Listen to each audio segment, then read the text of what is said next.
Okay, so Ferris wants to know, does the age of a FedEx contract affect the route price? And if the routes, I guess, if the contract is about to expire during the purchasing time, is it guaranteed that the contract will be renewed with the new owner?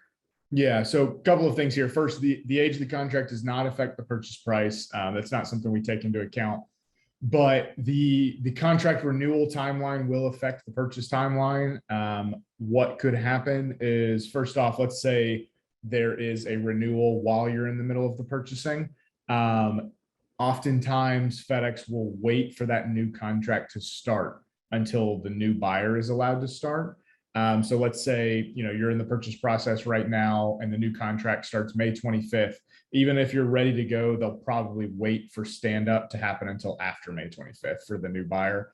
In terms of if the seller could lose the contract, so a couple of things. If that contract is in jeopardy and you are worried about the seller losing it, FedEx will not transfer it to you unless you are going to get a clean slate, essentially.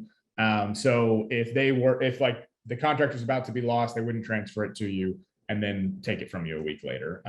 Especially like that's if you're doing an asset purchase agreement. If you do a stock sale, you could run into that issue if for some reason you're not putting a new authorized officer in place. So if all you did was buy the equity of a business and didn't change any of the employees, so it didn't change from the FedEx perspective, you could do that to speed up the deal, but you don't have any security around how that transfer process will work if there is something like that in place. So short answer, you're basically protected. You're not going to lose the contract. You won't, if you take the contract over, it's your contract and you'll get essentially a clean slate.